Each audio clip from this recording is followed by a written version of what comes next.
do we want to raise awareness or bring minds towards the words BC Wildy, do you figure? So the government classifies them as feral here. Are they feral? That's in actually BC. another question. Maybe we'll leave that briefly, but no problem. I do want to know a little bit about feral and wild because a lot of people comment on that. So do you want me to get into that one right now? Soon. Well, let's cover the first part first. Okay, sorry, I'll get you to repeat that one then. What was my question? Sorry. No, I've forgotten too because we got into I brought up the other topic. Feral or wild. We were talking about the government considers them feral. Yeah. Why did we say that? Well, bringing awareness, I guess, to bringing wild. awareness to the words BC Wildy. Yeah. So the government considers them feral. Yeah. So they don't classify them as wild. Right. As soon as you classify them as wild, the government has to protect them. Right. Just like they do a deer, an elk, a moose. Yep. The government has to protect them. So hundreds of years ago, the government did not want to protect the horses. They didn't want to deal with them. Yeah. They said, we don't want them. We don't want to deal with them, and put out a call on the horses. Right. So they paid 50 cents for a pair of ears, and hunters went out. They killed all the horses, cut off the ears, and brought them back and got paid. The only horses they couldn't touch were horses on reserve. Of course. So there is your reserve that has these horses. The government classed them as feral, saying that they don't belong, even though they were there. Right. But as soon as they class them as wild, by definition, they have to protect them. And because they didn't want to, they classed them as feral. So now they're reserve horses is how everyone looks at it, but they are wild horses. Their instincts, their feet, their health, their immune systems, all of that is natural. Yeah. It's a natural ability to change, right? If they have crappy feet or compromised immune systems, they will not survive. It is survival of the fittest. Yep, I believe that, yeah. So they are unique, very unique in the way that their bodies work, their minds work, compared to your domestic horses. Yes. Right? So is there a definition for feral and wild that is widely accepted?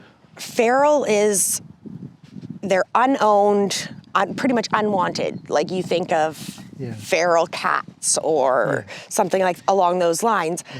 It means that they're not owned and they're not wanted. They're not supposed to be there. Right.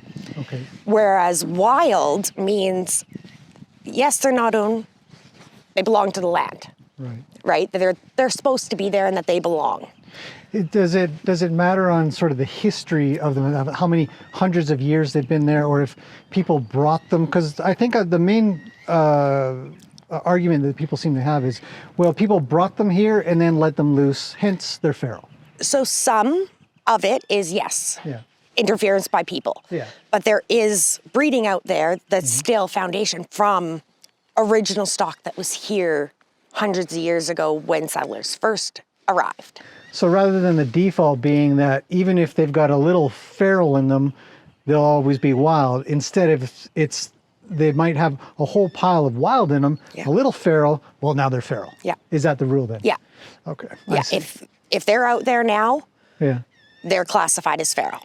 So we can't, how would anybody change that? How would that ever be changed?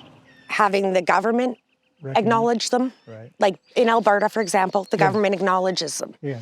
So they're considered wild. Yeah. In Alberta, you have the Alberta wild horses. Yes. Right? And that is because the government has acknowledged them. We have the BC feral horses. BC has not acknowledged them. And that is the only difference. It is a matter of acknowledgement. Because the second they do, they're responsible for maintaining them.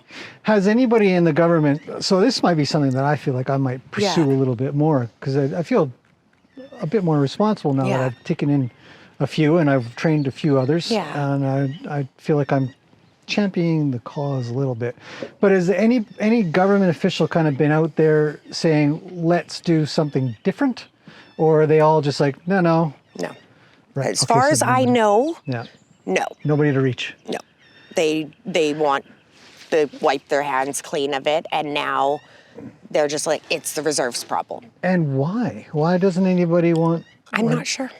We don't know that. Okay. No, I mean, we I'm can not make sure. I would make an assumption. there I'd be is- bold enough to make an assumption. Yeah, and that's the thing. It's something I'm not 100% sure on. And Yeah. like, for example, the reserves also have grazing rights on Crown land. So if a wild horse or a reserve horse or feral horse from the reserve crosses onto Crown, Yeah.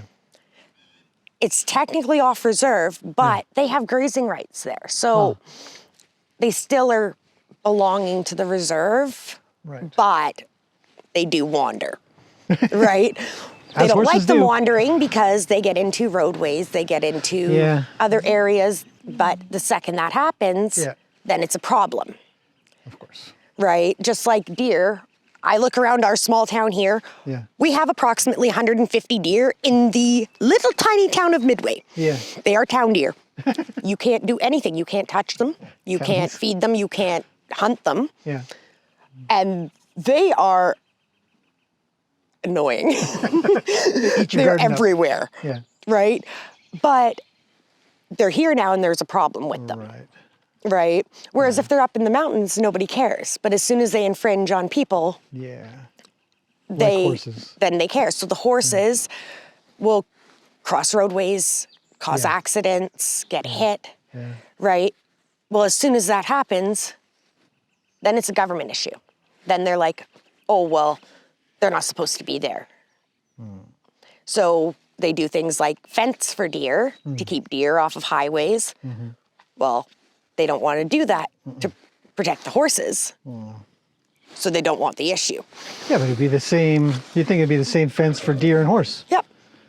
They ideally should fence all our main roadways, Well, right? we came close to hitting a deer, and she had a couple babies with her. Yeah. The babies had already gone across, and just as we were coming up the way, she had started to cross slowly. And I was like, "What?" And I slowed Yeah. down, but they're everywhere. We saw Oh, yeah. deer all over the place. And that's the thing, right? And how the government controls them is with hunting and stuff like that Yeah.